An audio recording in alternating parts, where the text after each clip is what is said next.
बच्चों, welcome to biology bomb. Myself Keshav Bansal. And आज हम इस वीडियो में क्या स्टडी करेंगे बच्चा? आज हम इस वीडियो में डीएनए रेप्लिकेशन को स्टडी करेंगे। किसमें? प्रोकैरियोट्स में। ठीक है, अभी जो टॉपिक है काफ़ी बड़ा टॉपिक है, तो इसे हम सर्टेन पार्ट्स में डिवाइड करेंगे। यूजुअली हम इसे 4 पार्ट में डिवाइड करेंगे। ठीक है, 4 पार्ट में हम इस टॉपिक को डिवाइड करेंगे। सबसे पहले हम क्या करेंगे, सबसे पहले हम इंट्रोडक्शन लेंगे इस कंप्लीट टॉपिक का। ठीक है, कि सारा का सारा टॉपिक हम देखेंगे। क्लियर? पहले हम बहुत ज़्यादा डिटेल में नहीं जाएंगे। ठीक है, आपको थोड़ा सा आइडिया दूँ मैं। तो जो प्रोसेस है इसमें हम 3 चीज़ें स्टडी करेंगे। ठीक है, इनिशिएशन, पहले जो इनिशिएशन होगा डीएनए रेप्लिकेशन का, फिर उसमें इलॉन्गेशन एक प्रोसेस आता है, एक टर्मिनेशन आता है। ठीक है, ये मेजर 3 फेसेस हैं इस प्रोसेस के, जिसमें हमारा डीएनए रेप्लिकेशन डिवाइड किया जाता है। ठीक है, तो सबसे पहले हम इस इंट्रोडक्शन में इन कंप्लीट प्रोसेस का एक वो लेंगे, ओवरव्यू क्या होता है। ठीक है, फिर इन तीनों प्रोसेस को हम कंप्लीट सेपरेट वीडियोस के अंदर स्टडी करेंगे। ठीक है, काफ़ी डिटेल में। क्लियर? तो स्टार्ट करते हैं इस वीडियो को। तो सबसे पहले हम बात करते हैं, ठीक है, जैसे में हमारा टॉपिक है डीएनए रेप्लिकेशन प्रोकैरियोट्स। तो अब क्या होगा, बिकॉज ये जो प्रोसेस है, इस प्रोसेस में कई सारे एंजाइम्स, कई सारे प्रोटीन्स यूज़ होंगे। ठीक है, अब जैसे जब हम प्रोकैरियोट्स वर्ड यूज़ कर रहे हैं कि प्रोकैरियोट्स में डीएनए रेप्लिकेशन पढ़ रहा है, तो ये बहुत बड़ी बात है, बिकॉज बहुत सारे ऑर्गेनिज्म प्रोकैरियोट्स के अंदर आते हैं। ठीक है, तो हम सब में नहीं स्टडी कर सकते, बिकॉज सब में कुछ ना कुछ वेरिएशन तो होगा ही। ठीक है, लगभग भले ही एंजाइम्स का फंक्शन लगभग सेम है, लेकिन कुछ ना कुछ वेरिएशन देखने को मिल जाएगा।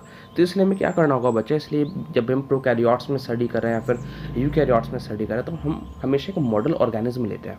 ठीक है, प्रोकैरियोट्स में वो मॉडल ऑर्गेनिज्म कौन लेंगे? वो हम लेंगे ई कोलाई। ठीक है, तो ई कोलाई के संदर्भ में हम इसी सब चीज़ पढ़ेंगे, जो पूरा प्रोसेस है, कौन कौन से प्रोटीन्स यूज़ होते हैं। ठीक है, तो ई कोलाई के अंदर अगर हम देखें, जो क्रोमोसोमल डीएनए होता है, क्रोमोसोमल डीएनए, ठीक है, प्लाज्मिड वगैरह हम बात नहीं कर रहे, क्रोमोसोमल जो डीएनए है उसके रेप्लिकेशन की बात करेंगे, तो वो सर्कुलर डीएनए होता है। ठीक है, सर्कुलर डीएनए। तो हम देख सकते हैं कि हमारे पास एक सर्कुलर डीएनए है, ये हमारे पास एक सर्कुलर डीएनए हो गया। ठीक है, इसे हम डबल स्टैंडर्ड बना देते हैं। ये हमारा एक डबल स्टैंडर्ड सर्कुलर डीएनए हो गया। ठीक है, अब यहाँ पे बच्चे हम क्या कह रहे हैं, यहाँ पे हम ये वाली बात कह रहे हैं कि जो रेप्लिकेशन होगा, ये बाई डायरेक्शनल रेप्लिकेशन होगा, जो कहाँ से स्टार्ट होगा? एक सिंगल ओरिजिन ऑफ रेप्लिकेशन से स्टार्ट होगा, जिसे हम ORIC कह रहे हैं। अब इस बात का मतलब समझते हैं थोड़ा सा। ये मेरे पास पूरा का पूरा क्या प्रेजेंट है बच्चा? ये मेरे पास पूरा का पूरा यहाँ पर इसका डीएनए प्रेजेंट है, complete chromosomal circular DNA of E coli. ठीक है, अब क्या रेप्लिकेशन कहीं से भी शुरू हो जाएगा? नहीं, रेप्लिकेशन एक स्पेसिफिक साइट से शुरू होगा। ठीक है, जिस स्पेसिफिक साइट से रेप्लिकेशन शुरू हो रहा है, उस स्पेसिफिक साइट को मैं क्या नाम दे रहा हूँ? उस स्पेसिफिक साइट को हम नाम दे रहे हैं ओरिजिन ऑफ रेप्लिकेशन। ठीक है, क्या बोल रहे हैं? ओरिजिन ऑफ, यहाँ पे हम हाईलाइट कर देते हैं इस चीज़ को, हम क्या बोल रहे हैं बच्चे? इसे ओरिजिन ऑफ रेप्लिकेशन। ठीक है, जिसे शॉर्ट फॉर्म में ORI कहते हैं। क्लियर? अब ये जैसा मैंने कहा, हर एक ऑर्गेनिज्म के अंदर कुछ ना कुछ अलग डिफरेंट नाम होगा। तो ई कोलाई के अंदर इस ओरिजिन ऑफ रेप्लिकेशन को क्या कहते हैं? इस ओरिजिन ऑफ रेप्लिकेशन को ई कोलाई में हम ORIC कहते हैं। ठीक है, तो जहाँ से और जो रेप्लिकेशन स्टार्ट होगा वो क्या है? Origin of replication. E coli में ये ओरिजिन ऑफ रेप्लिकेशन ORIC कहलाता है। ठीक है बच्चा, तो इस ORIC से इसका रेप्लिकेशन स्टार्ट होगा। अब हम कहते हैं, हमें ये समझना है कि बाय डायरेक्शनल से क्या मतलब आया। ठीक है, अच्छा, एक ये वाली बात भी कि प्रोकैरियोट्स के अंदर आपको सिंगल ओरिजिन ऑफ रेप्लिकेशन मिलेगा, जबकि यूकैरियोट्स में आपको मल्टीपल ओरिजिन मिल जाएंगे, यानी मल्टीपल ओरिजिन ऑफ रेप्लिकेशंस मिल जाएंगे। तो मल्टीपल जगह से रेप्लिकेशन स्टार्ट हो जाएगा। ठीक है, जबकि प्रोकैरियोट्स में सिंगल प्रेजेंट है। ठीक है, तो ये हमारे पास यहाँ पर single origin of replication present है। अब यहाँ से मेरा रेप्लिकेशन स्टार्ट होना शुरू हुआ। अब रेप्लिकेशन अभी हम डिटेल में देखेंगे भी। तो रेप्लिकेशन के प्रोसेस में क्या होता है बच्चा? रेप्लिकेशन के प्रोसेस में सबसे पहले हमारे पास क्या होगा कि यहाँ अगर आप देखोगे तो ये क्या प्रेजेंट है? ये जो डीएनए है, जिसे मैं कहूँगा डीएनए डिप्लेक्स, बिकॉज इसमें 2 स्ट्रैंड प्रेजेंट है जो एक दूसरे से बॉन्डेड है। कैसे बॉन्ड से? हाइड्रोजन बॉन्ड से। बिकॉज नाइट्रोजन बेस पे अगर आपने न्यूक्लियोटाइड का स्ट्रक्चर देखा है, उसमें नाइट्रोजन बेस पे प्रेजेंट होते हैं, एडेनिन, ग्वानिन और साइटोसिन, यूरेसिल। ठीक है, यूरेसिल आपका आरएनए में प्रेजेंट होता है यूजुअली। तो ये क्या होंगे? ये इन हाइड्रोजन बॉन्ड्स से ये नाइट्रोजनस बेसिस अटैच होंगे, दोनों स्ट्रैंड्स। ठीक है, तो ये बॉन्डेड है। तो सबसे पहले हमें बॉन्ड को ब्रेक करना होगा। तो मैंने जो बॉन्ड का ब्रेकेज है, बिकॉज ये जो रेप्लिकेशन का प्रोसेस है हम स्पेसिफिक जगह से स्टार्ट कर रहे हैं, ORIC से, तो मैंने इसी रीजन के क्या करना है? सबसे पहले इस रीजन के मेरे को ये जो बॉन्ड्स हैं ब्रेक करना है। ठीक है, जब बॉन्ड्स ब्रेक करने के बाद अब क्या करना है? मुझे इसमें डीएनए स्ट्रैंड को सिंथेसाइज करना है। तो उसके लिए क्या होता है? उसके लिए यहाँ पर एक रेप्लिकेशन बबल का फॉर्मेशन होगा। उसके लिए क्या होगा बच्चा, उसके लिए यहाँ पे एक रेप्लिकेशन बबल का फॉर्मेशन होगा कुछ इस तरीके से, ठीक है। अब क्या होगा कि अब हम डिटेल में भी देखेंगे भी, अब क्या हो रहा है कि यहाँ पे इस बबल के अंदर दो रेप्लिकेशन फॉर्क आ रहे हैं। अभी बबल तो हमें समझ में आ रहा है, ठीक है, बबल हो गया, ठीक है। ये जो रेप्लिकेशन बबल है, इस रेप्लिकेशन बबल में दो रेप्लिकेशन फॉर्क आ रहे हैं। कैसे, अगर मैं इसे सेंटर से ऐसे डिवाइड कर दूँ, ठीक है, तो अब ये क्या होगा, अभी अब आपको फॉर्क दिखेगा जैसे जैसे हम इसमें सिंथेसाइज करेंगे क्या चीज़, जैसे जैसे हम इसमें डीएनए स्ट्रैंड्स को सिंथेसाइज करेंगे, न्यू डीएनए स्ट्रैंड, ठीक है। तो एक लेट यहाँ पे स्ट्रैंड फॉर्म हो गया, एक यहाँ पे फॉर्म हो रहा है, ठीक है, ठीक है। तो अभी हमें कुछ फॉर्क लाइक स्ट्रक्चर दिख रहा है ना, जैसे काटा हो, ठीक है। तो ये क्या हुआ कि एक रेप्लिकेशन बबल में हमें दो रेप्लिकेशन क्या मिलेंगे बच्चा, दो रेप्लिकेशन फॉर्क मिलेंगे, ठीक है। तब जैसे जैसे ये फर्दर, अब क्या होगा, अब हमने यहाँ पर जो ये बबल बनाया था इसमें हमने हाइड्रोजन बॉन्ड्स तोड़े, बबल फॉर्म किया, और हमने ये हमारा क्या फॉर्म कर लिया, रेप्लिकेशन फॉर्क मतलब अब उस रेप्लिकेशन फॉर्क में हमने क्या सिंथेसाइज कर लिया, हमने ये डीएनए स्ट्रैंड्स को सिंथेसाइज कर लिया न्यू। अब हमें क्या करना है, अब हमें और हाइड्रोजन बॉन्ड्स तोड़ने होंगे, बिकॉज सारा का सारा डीएनए रेप्लिकेट करना है भाई, थोड़ा छोटा सा थोड़ी करना है सिर्फ ओरा रीजन से तो हमने शुरुआत की है इस प्रोसेस की। अब क्या होगा, अगर हम और बात करें, अब हम आगे के जो स्ट्रैंड्स हैं उन्हें ब्रेक करेंगे, ठीक है, आगे के स्ट्रैंड्स को ब्रेक करेंगे, तो अब ये रेप्लिकेशन बबल का साइज़ क्या हो जाएगा, और बड़ा हो जाएगा। देख लेते हैं इस चीज़ को भी, तो हमारे पास रेप्लिकेशन बबल का साइज़ बचा और बड़ा हो गया, ठीक है, रेप्लिकेशन बबल का साइज़ हमारा और बड़ा हो गया। अब क्या होगा, अब अगर हम देखें तो अब हमने और दोबारा से, जब रेप्लिकेशन बबल का साइज़ बड़ा हो गया तो रेप्लिकेशन फॉर्क का साइज़ भी बड़ा हो गया हमारा, ठीक है। हमने सेंटर से डिवाइड किया था इस चीज़ को बिट, ठीक है। तो इधर क्या हो रहा है, इधर हमारा ये अब क्या हुआ, और बड़ा हो गया, ठीक है, इसे सेंटर से ऐसे, क्लियर। और ये तो यहाँ पे जब आप रेप्लिकेशन देख रहे हो तो क्या हो रहा है, ये रेप्लिकेशन फॉर्क जो है, एक फॉर्क इस डायरेक्शन में जा रहा है, जिसे मैं कह दूँ एक बार को एंटी क्लॉकवाइज, और इसे मैं कह दूँ फॉर एग्जांपल क्लॉकवाइज, ठीक है। तो ये दोनों अपोजिट डायरेक्शन में जा रहे हैं, यानी जो रेप्लिकेशन हो रहा है वो क्या हो रहा है, वो बाई डायरेक्शनली हो रहा है, दो डायरेक्शन में रेप्लिकेशन हो रहा है, ठीक है। ये यहाँ पे जाता जाता अल्टीमेटली यहाँ मीट कर जाएगा, ये हम देखेंगे टर्मिनेशन में, ठीक है, जब हम टर्मिनेशन भी देखेंगे थोड़ी देर के अंदर, ओवरव्यू लेंगे उसका।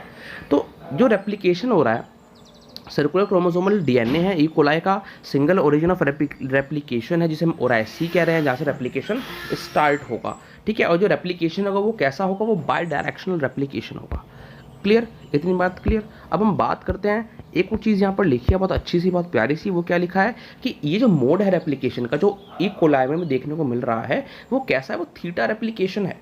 अभी हम इसे थीटा रेप्लिकेशन क्यों कह रहे हैं, आप इस थीटा का स्ट्रक्चर देखो, इसका थीटा का स्ट्रक्चर कुछ ऐसा है, ठीक है, इसका थीटा का स्ट्रक्चर कुछ ऐसा है। अब हम थीटा क्यों कह रहे हैं, अब फॉर एग्जांपल अगर हमने और ज़्यादा डीएनए मेल्टिंग करी, देखो एक वर्ड हम यहाँ पर यूज़ करेंगे, मेल्टिंग क्या होता है, मेल्टिंग मतलब जो हम डीएनए डुप्लेक्स है, जो अभी ये डीएनए डुप्लेक्स है जो अभी क्या है, जिसमें अभी हाइड्रोजन बॉन्ड्स प्रेजेंट है, इन हाइड्रोजन बॉन्ड्स को जब हम तोड़ रहे हैं, तो हम इसे क्या कह रहे हैं, तो ये हाइड्रोजन बॉन्ड्स तोड़ देंगे, ठीक है। तोड़ने पे क्या होगा, इस डीएनए डुप्लेक्स को हम ओपन करेंगे, ठीक है। तो यही क्या कहलाता है, यही मेल्टिंग कहलाती है डीएनए डुप्लेक्स की, ठीक है, ये क्या कहलाती है, मेल्टिंग कहलाती है। तो अगर आगे टर्म यूज़ करो तो आप ध्यान रखना इस बात को। तो जैसे जैसे हम फर्दर मेल्टिंग करते जाएंगे इस डीएनए डुप्लेक्स की, ठीक है, तो ये जो फॉर्क, ये जो बबल है, ठीक है, इस बबल का साइज़ बड़ा होता जाएगा। तो लेट इस बबल का साइज़ हम थोड़ा सा और बड़ा कर देते हैं जब ये रेप्लिकेशन करते हुए आगे पहुँचेंगे, ठीक है। बेट इस बबल का साइज़ हम थोड़ा सा और बड़ा कर देते हैं, ठीक है। अभी ये क्या हुआ, अब ये हमारा जो है, हमने न्यू स्ट्रैंड्स को फॉर्म कर रहे हैं, ठीक है, ये भी न्यू स्ट्रैंड दूसरे एप्लीकेशन फॉर्क में, दोनों अलग अलग अपोजिट डायरेक्शन में जा रहे हैं, ठीक है। तो बाई डायरेक्शनल हुआ एप्लीकेशन। तो अब ये किसके कैसा रिजेंबल कर रहा है, अभी इस थीटा स्ट्रक्चर जैसा रिजेंबल कर रहा है ना, तो इस वजह से हम इसे क्या बोलते हैं, थीटा रेप्लिकेशन बोलते हैं, क्लियर। तो ये जो प्रोसेस है, ये मोड ऑफ जो ये डीएनए रेप्लिकेशन है, इसे हम 3 स्टेजेस में डिवाइड करेंगे, प्रोकैरियोट्स में भी और यूकैरियोट्स में भी। सबसे पहले क्या आएगा, सबसे पहले इनिशिएशन होगा, उसके बाद क्या होगा, जो सबसे पहले इनिशिएशन मतलब ये जो इलोंगेशंस, ये जो ओरिजिन ऑफ रेप्लिकेशन साइट है जहाँ से हम रेप्लिकेशन स्टार्ट कर रहे हैं, तो उसका रिकॉग्निशन, ठीक है, वो क्या होगा, इनिशिएशन, क्लियर। अब रिकॉग्नाइज करने के बाद हम क्या करेंगे, हम डीएनए रेप्लिकेशन को स्टार्ट करेंगे, ठीक है। यानी हम जो ये डीएनए स्ट्रैंड्स है इन्हें सिंथेसाइज करेंगे, पेरेंटल डीएनए से न्यू स्ट्रैंड्स को कॉपी करें, मतलब पेरेंटल स्ट्रैंड्स को कॉपी करेंगे, जो पेरेंटल डीएनए स्ट्रैंड्स, और न्यू डीएनए स्ट्रैंड्स फॉर्म करेंगे, ठीक है। तो ये किस में आ गया, ये इलॉन्गेशन के प्रोसेस में आ गया। अब जब हमारा कंप्लीट, जब हमारा लेट ये पेरेंटल डीएनए था, ठीक है, सिंगल से भी मैं शो कर रहा हूँ, सिंगल लाइन से ही, ठीक है, ताकि कॉम्प्लेक्स ना लगे। अभी मेरा एक कंप्लीट एक और वो फॉर्म हो गया, ठीक है, एक और कॉपी इस कंप्लीट डीएनए की मेरे पास फॉर्म हो गई, ठीक है। कुछ थोड़ा सा ऐसे अजीब सा बना है, कुछ ऐसे फॉर्म हो गया मेरे पास, ठीक है।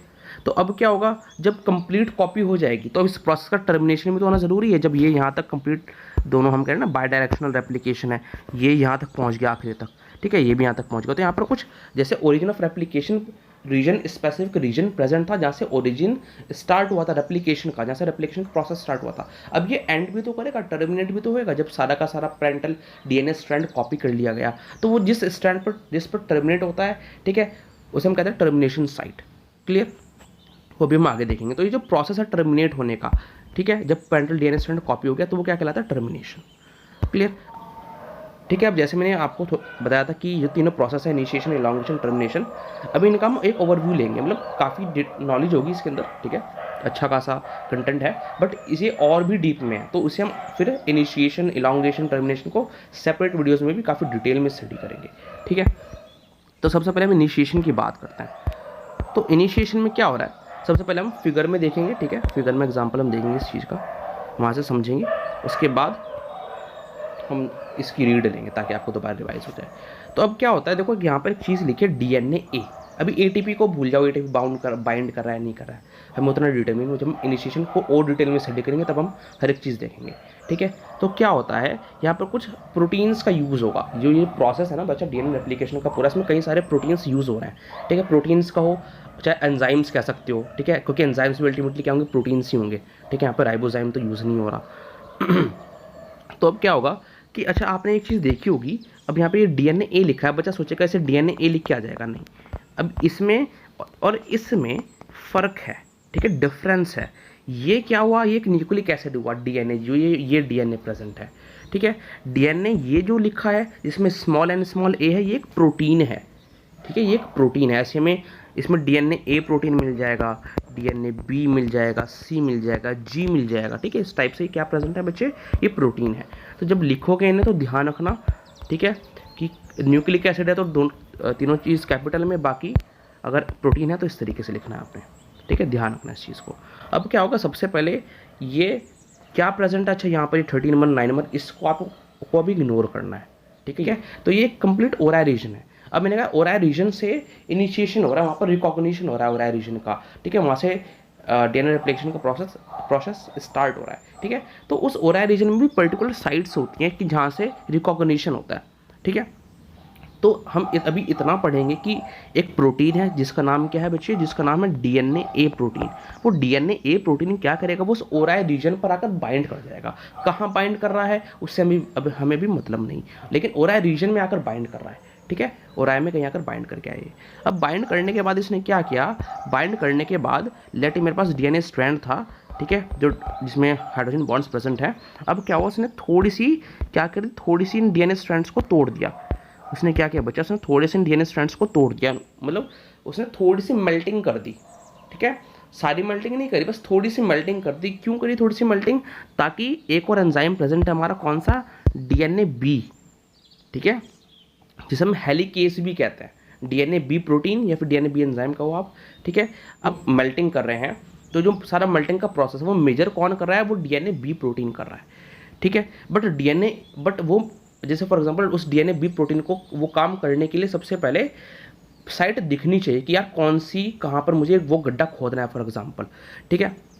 जैसे आप एक जगह ले लो, आप एक चीज़ ले लो, एक ही हमारे पास क्या है, एक हमारे पास फॉर एग्जांपल वो फावड़ा सा होता है ना, वो अवेलेबल है। एक हमारे पास क्या है, बुलडोज़र प्रेजेंट है पूरा का पूरा, क्लियर।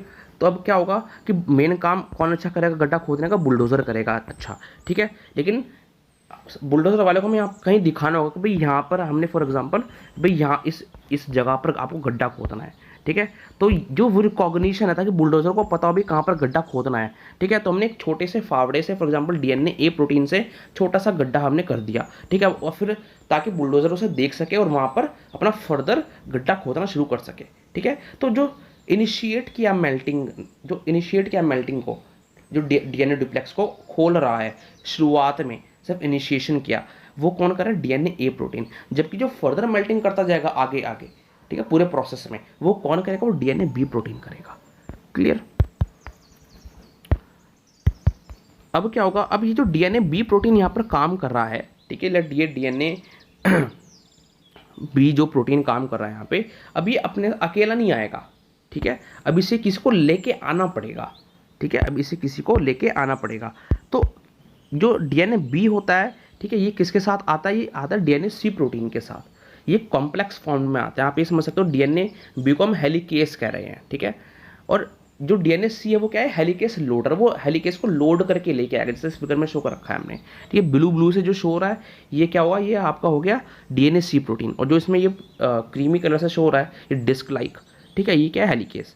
तो ये से लेके आएगा और इसे कहाँ चिपका देगा? ये से चिपका देगा इन डीएनए स्ट्रैंड्स पे। स्पेसिफिकली कहाँ चिपकाता है? लैगिंग स्ट्रैंड पे, ठीक है। अगर आपको अभी ध्यान है, वरना कोई बात नहीं, हम देखेंगे लीडिंग स्ट्रैंड क्या है, लैगिंग स्ट्रैंड क्या है, उन्हें वैसा क्यों नाम दिया गया है, ठीक है। तो अभी आप इतना समझो कि डीएनए सी जो है वो डीएनए बी को लेके आएगा, डीएनए सी प्रोटीन डीएनए बी प्रोटीन को लेके आएगा, ठीक है। और दोनों कहाँ चिपक जाएंगे? वो उन डीएनए स्ट्रैंड्स पर चिपक जाएंगे, इस ओराई रीजन पे, ठीक है। और क्या काम कर देंगे? फर्दर मेल्टिंग का काम कर देंगे, इस डीएनए ड्यूप्लेक्स को खोलना शुरू कर देंगे, ठीक है। अब लेट इन्होंने एक पर्टिकुलर रीजन खोल दिया डीएनए का, ठीक है, रेप्लिकेशन बबल को थोड़ा सा बड़ा कर दिया कि ताकि जो न्यू डीएनए स्ट्रैंड्स है वो फॉर्म हो पाए, ठीक है। अब क्या होता है? अब जैसे मैंने आपको वहाँ पर शो किया था कि न्यू डीएनए स्ट्रैंड्स फॉर्म होते जाएंगे, ठीक है। तो न्यू डीएनए स्ट्रैंड को फॉर्म करने का काम किसका है? वो है डीएनए पॉलीमरेज 3 का, ठीक है। अभी होल एंजाइम को भी छोड़ो, ठीक है, ये ध्यान रखो, डीएनए पॉलीमरेज 3 का कंप्लीट नाम है। क्लियर? तो क्या है कि लेकिन डीएनए पॉलीमरेज 3 के साथ प्रॉब्लम क्या है कि ये डी नोवो सिंथेसिस नहीं करता। क्या नहीं करता बच्चे? ये डी नोवो सिंथेसिस नहीं करता। अब डी नोवो सिंथेसिस क्या भला है, इसे समझते हैं। क्या होगा कि जैसे आपने देखा होगा कि जब टीचर कहता है कि बच्चों को लाइन में खड़े हो जाओ, ठीक है, तो सबसे पहले लाइन कहीं ना किसी को तो स्टार्ट करना पड़ेगा। तो शुरुआत में 1 2 3 जो बच्चे खड़े होने होते हैं, वो बच्चे झिझकते हैं जाने में, ठीक है। सारे बच्चे एकदम से भागेंगे नहीं। एक बार जब 2 या 3 बच्चे खड़े हो गए, रो एक बार थोड़ी बननी शुरू हो गई, तो अब उसके पीछे आराम से जल्दी जल्दी कोई ना कोई लगता जाएगा, ठीक है। शुरुआत में बच्चे हिचकते हैं, ठीक है। तो वही सिंपल डीएनए पॉलीमरेज 3 का है। वो कहते हैं कि नहीं, आप अगर मुझे डीएनए स्ट्रैंड यहाँ पर फॉर्म करना है, आप सबसे पहले यहाँ पर अब यहाँ तो कोई भी नहीं खड़ा है, ठीक, कुछ भी नहीं, कोई भी स्ट्रैंड का फॉर्मेशन नहीं हो रहा है, और आप मुझे कह रहे हो यहाँ पर आप स्ट्रैंड फॉर्मेशन कर दो, मतलब स्ट्रैंड फॉर्म कर दो आप यहाँ पे डीएनए स्ट्रैंड को। तो वो हिचकता है इस चीज़ को, वो डी नोवो सिंथेसिस नहीं करता। वो कहता है आप यहाँ पर मुझे कुछ ना कुछ थोड़ा सा बना के दो, फिर मैं आगे बनाता चले जाऊँगा, ठीक है। यानी आप इस कतार में 2 3 बच्चे खड़े कर दो, मैं फिर और बच्चे ऐड करता जाऊँगा। क्लियर? तो ये इसके लिए क्या होता है? अब डीएनए कहता है भाई ये तो अलग परेशानी है, तो वो क्या करता है? डीएनए कौन सा? डीएनए बी प्रोटीन जो हेलिकेस है, वो क्या करता है? वो बुलवाता है किसे? प्राइमेस को। वो बुलवाएगा, बच्चा किसे बुलाएगा? वो प्राइमेस को बुलवाएगा, जिसे हम क्या कहते हैं? जिसे हम डीएनए जी भी कहते हैं, ठीक है, डीएनए जी प्रोटीन। क्लियर? तो ये क्या है कि ये आरएनए प्राइमेस है, जो आरएनए को ऐड करेगा, आरएनए प्राइमर को ऐड करेगा। आरएनए प्राइमर क्या है? एक आरएनए का शॉर्ट स्ट्रैंड है, ठीक है। तो ये क्या करेगा? इसने यहाँ के इस फिगर में हम देखें तो ये प्राइमेस आके लगा और इसने क्या कर दिया बच्चा? इसने यहाँ पर सिंथेसाइज कर दिया, ये आरएनए प्राइमर सिंथेसाइज कर दिया, ठीक है। अब जैसे इन्होंने आरएनए प्राइमर को सिंथेसाइज किया, ठीक है, आरएनए प्राइमर को उन्होंने सिंथेसाइज किया, तो अब क्या होगा कि जो डीएनए बी प्रोटीन से, ठीक है, जो डीएनए बी प्रोटीन से ये सी सब यूनिट चिपकी थी, भाई डीएनए बी है जो हेलिकेस है, ठीक है, उसे कौन लेके आया था? एक हेलिकेस लोडर लेके आया था। इस क्रीमी पार्ट को, ये जो ब्लू बॉल्स लाइक जो ब्लू चैन है, ठीक है, रिंग लाइक स्ट्रक्चर, ये लेके आई थी। तो अब इसका काम तो कंप्लीट हो गया। तो अब डीएनए बी कह रहे से जा, बट ये जा नहीं रहा। तो इसने क्या किया? जब ये प्राइमेस आया यहाँ पे, प्राइमेस ने आरएनए प्राइमर को फॉर्म किया, ठीक है। तो इस आरएनए प्राइमर ने क्या किया? इस डीएनए बी प्रोटीन के साथ एक कॉम्प्लेक्स फॉर्म किया, जिसे हम प्राइमोसोम कहते हैं, ठीक है। और उसके बनने से ये क्या निकल गया? ये डीएनए सी निकल गया। तो डीएनए सी को रिलीज करवा दिया किसने? आरएनए प्राइमर ने, ठीक है। और डीएनए आरएनए प्राइमर को किसने फॉर्म किया? प्राइमेस ने। क्यों फॉर्म किया? Because DNA polymerase 3 de novo synthesis नहीं कर सकता। उसने कहा प्राइमर लगा के दो, ठीक है, जैसे ग्लाइकोजन सिंथेसिस में होता है, डी नोवो सिंथेसिस नहीं हो पाता वहाँ पर भी प्राइमर एक रिक्वायर्ड होता है। क्लियर? यहाँ पर हमारी एक चीज़ रह गई जो हमने डिस्कस नहीं करी कि जैसे ही हेलिकेस आके लगा, ठीक है, हेलिकेस आके लगा, हेलिकेस ने क्या किया? ये हाइड्रोजन बॉन्ड्स तोड़ दिए। हेलिकेस ने क्या किया बच्चा? ये हाइड्रोजन बॉन्ड्स को तोड़ दिया। अब जब हाइड्रोजन बॉन्ड्स को उसने तोड़ दिया तो अब क्या, अब ये हाइड्रोजन बॉन्ड्स किसके बीच में बन रहे थे? हाइड्रोजन बॉन्ड्स और नाइट्रोजनस बेसिस के बीच में बन रहे थे, है ना। तो नाइट्रोजनस बेसिस तो अभी भी प्रेजेंट है, तो फिर से हमारे हाइड्रोजन बॉन्ड्स फॉर्म हो सकते हैं, ठीक है। तो ये तो क्या होगा? ये तो हमारे सेल की एनर्जी खराब हो रही है कि उसने हेलिकेस यूज़ करके, ठीक है, हेलिकेस यूज़ करके उसने बॉन्ड्स को तोड़ा, मेल्टिंग करी है। क्लियर? अब वापस से वो बॉन्ड्स फॉर्म हो गए। तो इसे प्रिवेंट करने के लिए एक प्रोटीन यूज़ होता है, वो इस फिगर में नहीं बताया गया, जो ये फिगर है, ठीक है, उन्हें हम कहते हैं सिंगल स्ट्रैंडेड बाइंडिंग प्रोटीन, ठीक है, सिंगल स्ट्रैंडेड बाइंडिंग प्रोटीन। तो वो एसएसबी प्रोटीन्स आकर यहाँ लग जाते हैं, ठीक है। वो क्या प्रिवेंट करते हैं? वो हाइड्रोजन बॉन्ड्स को दोबारा फॉर्म होने से प्रिवेंट करते हैं, ताकि जो हमने मेहनत करी है डुप्लेक्स को मेल्ट करने में, उसे ओपन करने में, ठीक है, वो हमारी मेहनत खराब ना चली जाए। क्लियर बच्चा? तो इसके लिए एक टर्म यूज़ करते हैं कि ये री एनीलिंग को प्रिवेंट करता है। क्या प्रिवेंट करता है? ये री एनीलिंग को प्रिवेंट करता है, यानी कुल मिला के छोटी सिंपल भाषा में कि वो जो हाइड्रोजन बॉन्ड फॉर्म हो रहे थे उन्हें वापस बनने से रोकेगा, ठीक है। तो ये कब होता है? जब हेलिकेस आके लग गया तभी हो जाता है, ये सिंगल स्ट्रैंडेड बाइंडिंग प्रोटीन आके लग जाता है, उसके बाद फिर ये प्राइमेस आके लगता है, ठीक है। तो ये सारा का सारा किस्सा किसके अंदर आता है? ये आता है इनिशिएशन के अंदर। तो हम देख लेते हैं इस चीज़ को। क्लियर? इनिशिएशन में हमने कहा कि डीएनए ए प्रोटीन जो होगा वो आकर बाइंड करेगा ओरिजिन ऑफ रेप्लिकेशन से, ई कोलाई के अंदर ओराइसी कहते हैं, ठीक है। तो वहाँ पर उस रीजन में आके बाइंड कर गया, और वहाँ पर इसने बाइंड करने के बाद इनिशिएट किया मेल्टिंग को डीएनए डुप्लेक्स की, यानी उसे ओपन करा, ठीक है। फर्दर मेल्टिंग का काम कौन करेगा? डीएनए बी प्रोटीन, जिसे हम हेलिकेस भी कहते हैं, ठीक है। जो कौन लेकर आएगा? जो डीएनए सी प्रोटीन, जिसे हम हेलिकेस लोडर कह रहे हैं इसी वजह से, वो लेके आएगा, ठीक है। अब हमने हेलिकेस ने काम किया अपना, ठीक है, उसने डीएनए डुप्लेक्स को मेल्ट कर दिया, ओपन कर दिया, ठीक है। सारा एक बारे में नहीं होगा, धीरे धीरे करके ओपन होगा, ठीक है। थोड़ी थोड़ी साइड हर बार ओपन होगी, और उसमें जब स्ट्रैंड फॉर्म हो जाएगा फिर जाकर फर्दर हेलिकेस अपना वर्क करेगा और आगे डीएनए को मेल्ट करेगा फर्दर, ठीक है। तो हर बार जब डीएनए स्ट्रैंड जो है वो मेल्ट हो रहा है, तो उसके बाद वो, ताकि उसमें वापस से रीएनीलिंग ना हो जाए, वापस से हाइड्रोजन जो सेपरेटेड स्ट्रैंड्स है वापस से वो ड्यूप्लेक्स ना फॉर्म कर लें, तो उसके लिए सिंगल स्ट्रैंडेड बाइंडिंग प्रोटीन आके लगता है, जो दोनों स्ट्रैंड्स को सेपरेट रखता है, ठीक है, ताकि स्ट्रैंड्स का फॉर्मेशन हो सके। अब क्या होगा? डीएनए बी प्रोटीन जो हेलिकेस के साथ आके लगा था, ठीक है, वो किसे इन्वाइट करता है? वो डीएनए प्राइमेस को इन्वाइट करेगा, जिसे हम डीएनए जी एंजाइम भी कहते हैं, ठीक है। अभी क्या है? अब ये आरएनए प्राइमेस है जो आरएनए प्राइमर को फॉर्म करेगा। क्यों फॉर्म करना पड़ रहा है? बिकॉज डीएनए पॉलीमरेज 3 की, ठीक है, ध्यान रखना ये बात, उसकी जिद है कि नहीं, मैं डी नोवो सिंथेसिस नहीं शुरू करूँगा, पहले यहाँ पर आकर एक प्राइमर ऐड करो, ठीक है, कुछ यहाँ पर न्यूक्लियोटाइड्स ऐड कर दो, उसके बाद में यहाँ पर फर्दर न्यूक्लियोटाइड ऐड करने की जिम्मेदारी मेरी है, लेकिन कुछ आकर ऐड करो पहले आप अपने आप से, ठीक है। तो ये प्राइमेस जो आया और प्राइमर ने फॉर्म किया, उसका यही फंक्शन था, ताकि डीएनए पॉलीमरेज 3 वर्क कर सके।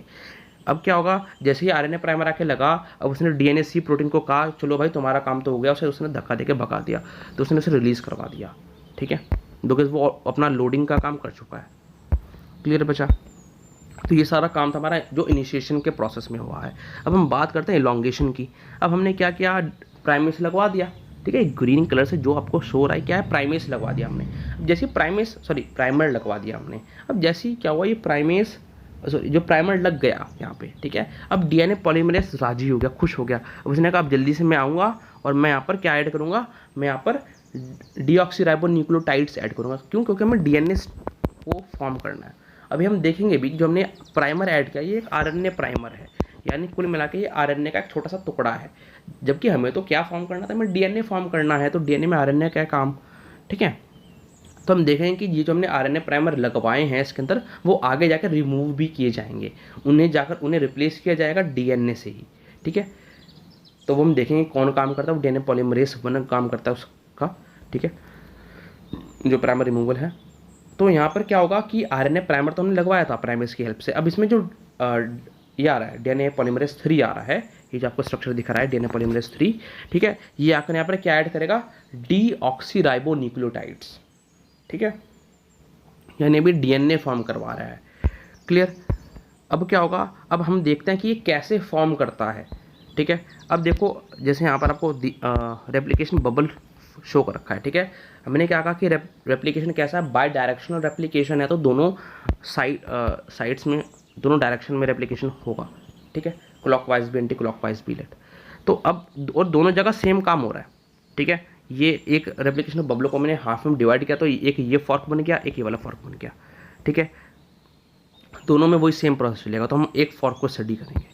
क्लियर, जब बिकॉज दोनों जगह ये सेम काम हो रहा है। तो देखते हैं अब लेट हमारे पास ये डीएनए बेटा हमारे पास ये था, ये डीएनए स्ट्रैंड था जिसमें हाइड्रोजन बॉन्ड थी, ठीक है। हमने इसे तोड़ दिया, हमने क्या फॉर्म कर लिया, हमने एक बबल फॉर्म कर लिया। हमने क्या फॉर्म कर लिया, इसे तोड़ा और बबल फॉर्म कर लिया, तो एक बबल फॉर्म कर देते हैं। हमने बबल फॉर्म कर लिया, ठीक है, दोनों साइड में रेप्लिकेशन होगा इसके। क्लियर। तब हम इस हाफ को कंसिडर करेंगे सिर्फ, ठीक है। इस हाफ को हम ड्रॉ करते हैं, तो इस हाफ को हम ड्रॉ करते हैं। ये हमारे पास एक रेप्लिकेशन फॉर्क बन गया। क्लियर। यहाँ पर हमारा हाइड्रोजन बॉन्ड्स है और ये हमारा हेलिकेस लगा हुआ है, जो अभी मैंने क्या कहा था, ये सारा का सारा मेल्टिंग ड्यूप्लेक्स जेने की बारे में नहीं करेगा, ठीक है। तो हर बार थोड़ा थोड़ा खोलेगा और फिर जब उसमें स्ट्रैंड फॉर्म हो जाएगा उस रीजन के अंदर, फिर फर्दर मेल्टिंग करेगा अपनी, ठीक है, वो हमें भी देखेंगे भी। तो हमारे पास क्या हुआ, हमारे पास पेंटल डीएनए। सबसे पहले इनकी वो देख लेते हैं क्या डायरेक्शन है इनकी, ठीक है। ये होगा लेट, ये वाला हमारा 5 प्राइम टू 3 प्राइम, नहीं इसे हम ऐसे करते हैं, आप कैसे भी ले सकते हो वैसे, ठीक है। 3 प्राइम टू 5 प्राइम और ये 5 प्राइम, सॉरी 3 प्राइम और ये 5 प्राइम, ठीक है। अब जब मुझे क्या ऐड करना है, मुझे इतनी बात पता है कि 5 प्राइम टू 3 प्राइम डायरेक्शन में ही मैं न्यूक्लियोटाइड्स को ऐड कर सकता हूँ, ठीक है। आपको बात समझनी होगी, डीएनए पॉलीमरेज 3 जो है वो जो न्यूक्लियोटाइड्स का एडिशन होगा वो हमेशा 5 प्राइम टू 3 प्राइम डायरेक्शन में ही होगा, ठीक है। इस रूल को आपको लेकर चलना है, इसी फॉर्म में होता है। अब हम देखते हैं कि अब इस तरीके इससे क्या होगा, क्या फ़र्क डिफरेंस क्रिएट होता है इस बात से। अब मैंने कहा था आरएनए प्राइमर ऐड कर दिया गया, ठीक है, और डीएनए पॉलीमरेज 3 में अब न्यूक्लियोटाइड्स ऐड करेगा। तो सबसे पहले हम आरएनए प्राइमर को ऐड करते हैं इसमें, ठीक है। तो यहाँ पर मैंने लेट ये आरएनए प्राइमर ऐड कर दिया, ठीक है। अब सबसे पहले हम नीचे वाले स्ट्रैंड को देखते हैं, ठीक है। आरएनए प्राइमर मैंने ऐड कर दिया। अब इसमें मुझे क्या करना है, मुझे वो सिंथेसाइज करना है, क्या कहते हैं, न्यूक्लियोटाइड्स को ऐड करना है इसके अंदर, जो डीएनए पॉलीमरेज 3 करेगा। तो उसने क्या किया, उस न्यूक्लियोटाइड के सीक्वेंस को, न्यूक्लियोटाइड्स को ऐड करता चला गया वो, ठीक है। तो कोई दिक्कत नहीं, ये आरएनए प्राइमर है, उसमें इसने ऐड कर दिया न्यूक्लियोटाइड्स को, ठीक है। तो ये जो स्ट्रैंड कहलाता है, ये स्ट्रैंड कहलाता है बच्चा, ये स्ट्रैंड कहलाएगा लीडिंग स्ट्रैंड। अभी हम देखेंगे लीडिंग स्ट्रैंड क्यों कह रहे हैं, उसके लिए हमें पहले दूसरा स्ट्रैंड भी देखना होगा, वहाँ पर क्या डिफरेंस क्रिएट हो रहा है, ठीक है। इसकी हम अगर वो देखें कि क्या डायरेक्शन बैठते हैं, ये बैठेगा 5 प्राइम टू 3 प्राइम, ठीक है। क्योंकि हमें पता है स्ट्रैंड्स क्या होता है, स्ट्रैंड्स ये एंटी पैरेलल होता है, ठीक है, एंटी पैरेलल होता है। तभी तो ये जब ऊपर वाला 3 प्राइम टू 5 प्राइम था, ये 3 प्राइम टू 5 प्राइम था, तो इसका जो दूसरा अपोजिट स्ट्रैंड था, ठीक है, वो 5 प्राइम टू 3 प्राइम था। एंटी पैरेलल आपको पता होगा, ठीक है, एंटी पैरेलल ही होता है, ठीक है, तभी कॉम्प्लीमेंट्री बेस पेयरिंग हो पाती है। क्लियर। तो एंटी पैरेलल है ये। तो अब जब हम इसमें न्यू स्ट्रैंड्स को फॉर्म कर रहे हैं तो वो अपने आप ही एंटी पैरेलल पोजीशन में फॉर्म होंगे, ठीक है। तो यानी जब ये वाला 5 प्राइम टू 3 प्राइम है, तो इसमें अब जो न्यू स्ट्रैंड फॉर्म हो रहा है स्पेंट्रल डीएनए स्ट्रैंड को से, तो उसकी ओरिएंटेशन क्या होगी, यहाँ पर 5 प्राइम और यहाँ पर 3 प्राइम, ठीक है। और 5 प्राइम टू 3 प्राइम डायरेक्शन में हमने न्यूक्लियोटाइड्स को ऐड कर दिया, तो ये कंटिन्यूसली ऐड होता जा रहा है, कोई इशू नहीं आ रहा है, ठीक है। अब हम देखते हैं दूसरे पेंटल डीएनए जब हम ऐड करेंगे, ठीक है, उसमें क्या होगा, उसमें देखते हैं हम। अब हमने क्या किया, हमने ये हमारा 5 प्राइम है, ठीक है, यहाँ पर हमने प्राइमर को ऐड करना है। क्या करना है, प्राइमर को ऐड करना। प्राइमर को ऐड करने पे अब या तो मैं अगर मैं यहाँ पे ऐड करूँगा आरएनए प्राइमर को, ठीक है, आरएनए प्राइमर को मैंने यहाँ पे ऐड किया, तो अब मैंने क्या कहा था, ये वाली पोजीशन कौन सी बैठेगी, ये वाली पोजीशन बैठेगी बच्चा 3 प्राइम, ठीक है, और इस जगह क्या बैठेगा 5 प्राइम, ठीक है। तो अब मैं क्या करूँगा, अब मुझे इसमें ऐड करना है क्या चीज़, ये न्यूक्लियोटाइड के सीक्वेंस, ठीक है। तो इस डायरेक्शन में थोड़ी ऐड होंगे, इस डायरेक्शन में, मतलब अगर ये भाई ये वाला तो आपका क्या है, यहाँ पर देखो ये एक फॉर्क है, ठीक है, उस साइड दूसरा रेप्लिकेशन चल रहा है अपना अपोजिट डायरेक्शन में, ठीक है। अगर मुझे ऐड करना है, ठीक है, अब मुझे ऐड करना है इसके अंदर, तो अगर मैं इस डायरेक्शन में ऐड कर रहा हूँ तो अब ये डायरेक्शन कौन सी हुई, ये तो भाई 3 प्राइम टू 5 प्राइम डायरेक्शन नहीं हो गई। देखो अगर मैंने इस प्राइमर को यहाँ लगाया, ठीक है, इस प्राइमर को मैंने यहाँ लगाया, तो जैसे इस लीडिंग स्ट्रैंड में लगाया था, तो यहाँ पर तो क्या हुआ, क्योंकि ये 5 प्राइम है तो ये 5 प्राइम टू 3 प्राइम डायरेक्शन में न्यूक्लियोटाइड्स ऐड हो गए, ठीक है। लेकिन अगर मैंने प्राइमर यहाँ लगाया, अगर मैंने प्राइमर इसमें यहाँ लगाया, तो अब क्या हुआ, मैं अगर इस डायरेक्शन में ऐड कर रहा हूँ तो ये अपोजिट हो गई, जो पॉसिबल नहीं है, मतलब ये उसमें ऐड कर ही नहीं सकता, 5 प्राइम टू 3 प्राइम में कर सकता है। इसने क्या करना है, इसने प्राइमर को कहाँ लगाना है, इसने प्राइमर को इसकी जगह यहाँ से हटाकर ये प्राइमर कहाँ लगाएगा, ये प्राइमर ये प्राइमर लगाएगा आपका यहाँ पे, ठीक है, मतलब बिल्कुल एंड में जहाँ तक उसने खोला हुआ है अपना ड्यूप्लेक्स, ठीक है। अब क्या होगा, अब हम देखें तो ये कौन सी डायरेक्शन हुई बच्चे, ये वाली डायरेक्शन हुई 5 प्राइम एंड, ठीक है, ये डायरेक्शन हुई 5 प्राइम एंड, और ये वाली डायरेक्शन बैठेगी 3 प्राइम एंड। अगर हम देखें पेरेंटल डीएनए के हिसाब से एंटी पैरेलल रखना है हमें, है ना, ये 3 प्राइम है, ये 5 प्राइम, तो इसके एंटी पैरेलल कौन सी, 5 प्राइम और 3 प्राइम। तो अब ये ऐड कर सकता है ईजिली, ठीक है, अब डीएनए पॉलीमरेज 3 ऐड कर सकता है इसमें easily, because 5 prime to 3 prime direction के अकॉर्डिंग जा रहे हैं, ठीक है। तो ये अभी इस तरीके से हुआ है। अभी हम देखेंगे लैगिंग कैसे लैगिंग है, ठीक है। अभी लीडिंग तो समझ में आ गया, और हमें ये भी समझ में आ गया कि लैगिंग जो ये दूसरा स्ट्रैंड है, जो हम लैगिंग स्ट्रैंड बोल रहे हैं, इसमें प्राइमर की पोजीशन अलग अलग ही है, बिकॉज डायरेक्शन का इशू था, ठीक है। अब हम क्या करते हैं, हमने इतना तो कर दिया कि जो हमारा स्ट्रैंड है, हमने इतना जितना हमने ओपन किया था, जितनी हमने मेल्टिंग की थी उस रीजन में हमने स्ट्रैंड को फॉर्म कर दिया, ठीक है। अब हम देखते हैं कि अगर अब हमें फर्दर मेल्टिंग करनी है, तो हेलिकेस जो है बच्चे, हेलिकेस ये जो एंजाइम है, ये मूव करेगा इस डायरेक्शन में। हेलिकेस मूव करेगा तो क्या होगा, ये हाइड्रोजन बॉन्ड्स टूटेंगे। हेलिकेस मूव किया तो ये हाइड्रोजन बॉन्ड्स टूट गए, और ठीक है, और जो हमारा फॉर्क है वो और ओपन हो गया, क्लियर। अब हमारा ये क्या यहाँ पर हेलिकेस है, ठीक है, जो मूव कर चुका है इसने और तोड़ दिया, क्लियर। और पहले हम ड्रॉ कर लेते हैं ये सब चीज़ें। ये हमने प्राइमर यहाँ लगाया था, और ये वाला प्राइमर एक यहाँ था, ये लीडिंग स्ट्रैंड है, ये वाला लैगिंग है, और वो भी लगा देते हैं पोलैरिटी इनकी 5 प्राइम ये था इसका, इस पेरेंटल का, ये 3 प्राइम था, इसका 5 प्राइम था, ये इसका 3 प्राइम था, ये 5 prime parental, 3 prime, 5 prime, 3 prime, ठीक। अब देखो, हाँ इसे थोड़ा सा छोटा कर देते हैं, बेटा, ठीक है, ये हो गया 3 प्राइम। अब मुझे क्या करना है, मुझे फर्दर न्यूक्लियोटाइड्स का एडिशन करना है भाई, है ना। तो अब मैं क्या करूँगा, जब फर्दर न्यूक्लियोटाइड्स का एडिशन करना है तो सबसे पहले हम लीडिंग को देखते हैं, ठीक है। जैसे हमने लीडिंग कहा, तो लीडिंग में क्या होगा, कोई इशू नहीं है, लीडिंग में मैं 5 प्राइम टू 3 प्राइम डायरेक्शन में ऐड करता चला गया, ठीक है, बिकॉज ये 5 प्राइम है, अभी 3 प्राइम यहाँ लग गया, मतलब ये भाई 3 प्राइम डायरेक्शन तो वही रहेगी, ठीक है। तो ये क्या हुआ, ये 3 प्राइम डायरेक्शन हो गई, तो 5 प्राइम टू 3 प्राइम डायरेक्शन में मैंने ऐड किया न्यूक्लियोटाइड्स, कोई इशू नहीं आया, ठीक है। लेकिन अगर मैं यही चीज़ यहाँ देखूँ, ठीक है, यही चीज़ अगर मैं यहाँ देखूँ, तो अब मैंने क्या कहा था, 5 प्राइम टू 3 प्राइम डायरेक्शन में ऐड होगा, ठीक है, ये 3 प्राइम है, ये 5 प्राइम था, तो अगर मैं इस डायरेक्शन में ऐड करने लग गया, ठीक है, इस डायरेक्शन में जो अब तो वो हो ही नहीं सकता, इस डायरेक्शन में कैसे ऐड हो जाएगा, इस डायरेक्शन में, बिकॉज डायरेक्शन तो ये बैठेगी 5 प्राइम टू 3 प्राइम इस स्ट्रैंड के अकॉर्डिंग, ठीक है। तो मैं अपोजिट में तो ऐड नहीं कर सकता, तो अब मुझे क्या होगा, प्राइमर मुझे वापस से एक और प्राइमर लगाना होगा, यानी लीडिंग के अंदर तो हमने एक ही प्राइमर को यूज़ किया, ठीक है। अब लैगिंग स्ट्रैंड में मुझे न्यूक्लियोटाइड जब ऐड करने हैं, ठीक है, तो अब मुझे एक और प्राइमर लगवाना होगा, बिकॉज अपोजिट डायरेक्शन में फॉर्मेशन नहीं, अपोजिट डायरेक्शन में न्यूक्लियोटाइड्स का एडिशन नहीं हो सकता, तो मैंने एक और प्राइमर लगाया, ठीक है। अब उसके बाद अब मैं सिंथेसाइज कर सकता हूँ वापस से, अब मैंने वापस से सिंथेसाइज कर लिया जो हमारा न्यूक्लियोटाइड्स है, ठीक है, डीएनए पॉलीमरेज सी ने वापस से न्यूक्लियोटाइड्स ऐड कर दिए। तो हर बार अब क्या होगा, मुझे पिक्चर कुछ ऐसी दिखेगी, अगर मैं से ये लेट हमने प्रोसेस 2-3 बार होने दिया, ठीक है, तो आपको कुछ जो सीन होगा वो कुछ ऐसा दिखेगा कि लेट ये इसमें यहाँ पे प्राइमर, ठीक है, और इसमें ये प्राइमर, ये प्राइमर, ये प्राइमर, और इसमें तो कंटिन्यूस स्ट्रैंड है, इसलिए हम कहते हैं लीडिंग को कंटिन्यूस स्ट्रैंड, बिकॉज इसमें जो स्ट्रैंड न्यूक्लियोटाइड का एडिशन हो रहा है उसकी डायरेक्शन और डीएनए डुप्लेक्स के ओपन होने की डायरेक्शन सेम है, यानी रेप्लिकेशन फॉर्क के मूवमेंट की डायरेक्शन और न्यूक्लियोटाइड की एडिशन सेम है, जबकि लैगिंग के अंदर वो डिफर कर रही है। लैगिंग स्ट्रैंड में न्यूक्लियोटाइड एडिशन इस डायरेक्शन में हो रहा है, जबकि जो रेप्लिकेशन फॉर्क है वो इस डायरेक्शन अपोजिट डायरेक्शन में मूव कर रहा है। ठीक है, इसमें तो हमारा क्या होगा, लीडिंग के अंदर ये एक लीडिंग स्ट्रैंड है, कंटिन्यूअस एडिशन हो रहा है, तो हमने कहा कंटिन्यूअस स्ट्रैंड। ठीक है, जबकि जो दूसरे वाला है उसमें लैग देखने को मिल रहा है। ठीक है, हर बार लैग देखने को मिल रहा है हमें। ठीक है, क्योंकि कंटिन्यूअस फॉर्म नहीं हो रहा है, इस तरीके से फॉर्म हो रहा है।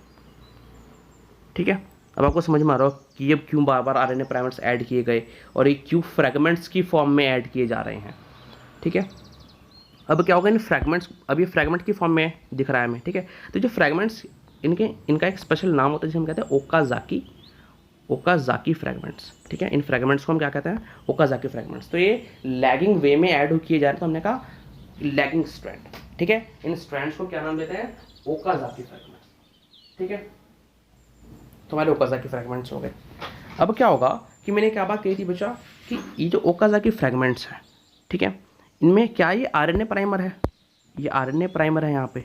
ठीक है, जबकि हम तो डीएनए फॉर्म कर रहे हैं। ठीक है, यहाँ पे भी एक आरएनए प्राइमर प्रेजेंट है, जबकि हमें डीएनए फॉर्म करना है तो हमें आरएनए के उसके अंदर पीसेस नहीं चाहिए, तो अब इन प्राइमर्स को रिमूव किया जाएगा। इन प्राइमर्स को रिमूव कौन करता है, इन प्राइमर्स को रिमूव करता है डीएनए पॉलीमरेज 1। ठीक है, डीएनए पॉलीमरेज 1 जो न्यूक्लियोटाइड एडिशन कर रहा था अब तक, वो कौन था, डीएनए पॉलीमरेज 3। लेकिन डीएनए पॉलीमरेज 1 क्या करेगा, सबसे पहले इन आरएनए प्राइमर्स का रिमूवल करेगा। ठीक है, इन प्राइमर्स का रिमूवल करा जाएगा, और रिमूवल करने के बाद जब इनको रिमूव कर देंगे तो क्या यहाँ पर एक गैप रह जाएगा, बिल्कुल गैप रह जाएगा यहाँ पे।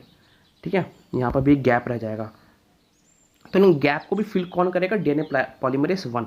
तो यहाँ पर अब वो डीऑक्सीराइबोन्यूक्लियोटाइड्स को ऐड करेगा। तो मेजर काम जो है एडिशन का, ठीक है, वो किसका है, पॉलीमरेज 3 का। बट ये जो गैप फिलिंग का काम है, सबसे पहले तो गैप कैसे क्रिएट हुआ, आरएनए प्राइमर को रिमूव किया गया। रिमूव करने के बाद जो गैप बना उस गैप की फिलिंग कौन कर रहा है, पॉलीमरेज 1 डीऑक्सीराइबोन्यूक्लियोटाइड्स ऐड करके।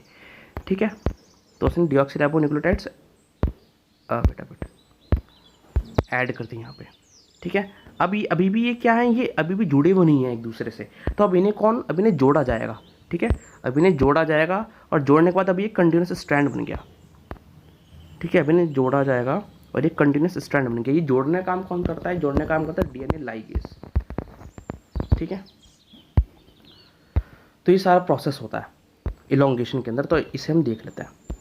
क्लियर, देखो जैसे मैंने कहा था लीडिंग और लैगिंग बन रहा है, तो देखो अगर हम, ये हमारे पास बबल है, इस बबल में एक तो ये वाला रीजन है हमारा, ठीक है, एक ये वाला, तो इस वाले रीजन में देख लेते हैं। चाहे देखो ये क्या है, ये कंटिन्यूस स्ट्रैंड है, जैसे हमने अभी पढ़ा है उससे पहले यहाँ देख लेते हैं। चाहे ये इस जो ऊपर वाला स्ट्रैंड है, ठीक है, इसकी 5 प्राइम टू 3 प्राइम है। ठीक है, तो जो न्यू फॉर्म होगा उसकी 3 प्राइम ये होगी, 5 प्राइम ये होगी। तो देखो यहाँ पर क्या हुआ, यहाँ पर लीडिंग फॉर्म हुआ अपर स्ट्रैंड में हमारा। ठीक है, जबकि लोअर स्ट्रैंड में, क्योंकि हमने इसलिए सेम पोलैरिटी का एग्जांपल लिया था नीचे। ठीक है, ये कौन सा है, ये हमारा लीडिंग स्ट्रैंड है, ऊपर वाला लैगिंग है। ठीक है, वही सेम बात यहाँ पे हो रही है। ये कौन सा है, ये हमारा, इसमें हुआ लीडिंग। ठीक है, बिकॉज ये बैठा 5 प्राइम टू 3 प्राइम। ठीक है, तो ये कौन सा हुआ,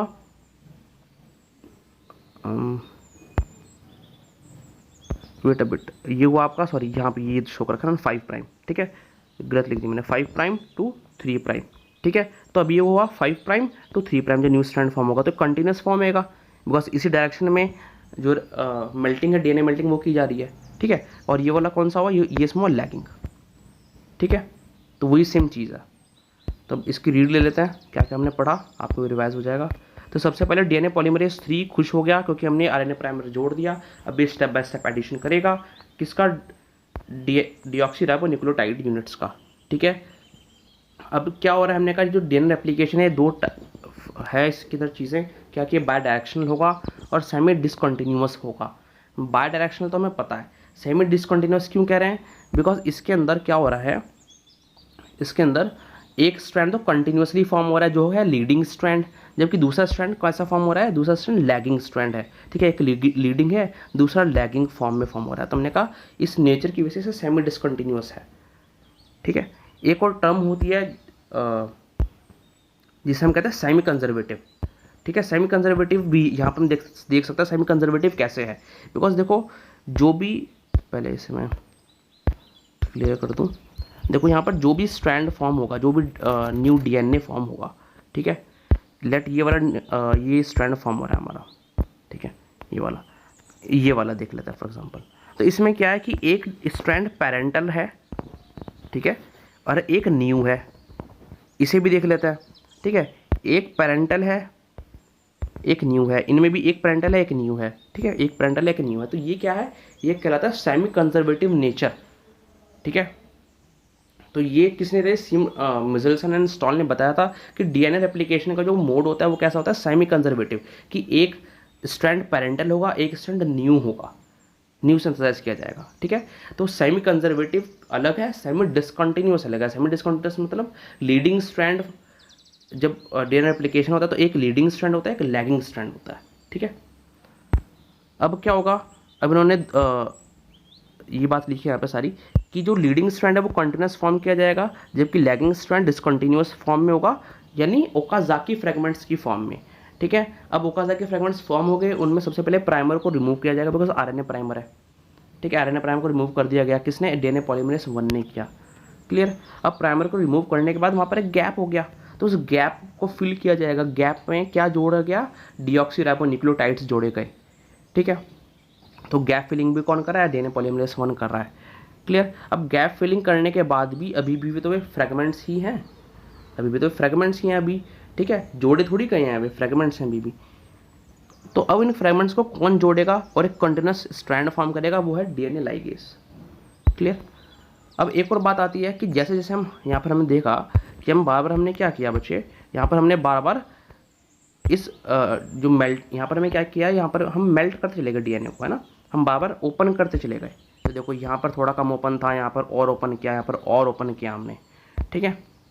तो इससे क्या होगा कि अगर आप अपने घर में भी इसी का एग्जांपल लो, लेट ये एक रस्सी है हमारे पास, ठीक है, 2 रस्सियाँ से उलझी हुई हैं एक दूसरे में, ठीक है, कॉइल्ड एक दूसरे के राउंड, और आप इसे हर बार ओपन करने की कोशिश कर रहे हो, ठीक है। तो क्या होगा, जैसे आप ओपन करते जाओगे इसे, तो क्या होगा, यहाँ पर क्या होगा, एक पॉजिटिव सुपर कॉइलिंग बिल्ट होगी, ठीक है, जिसकी वजह से ये ओपन नहीं होगा, आगे जाके फंस जाएगा एक दूसरे में, ठीक है।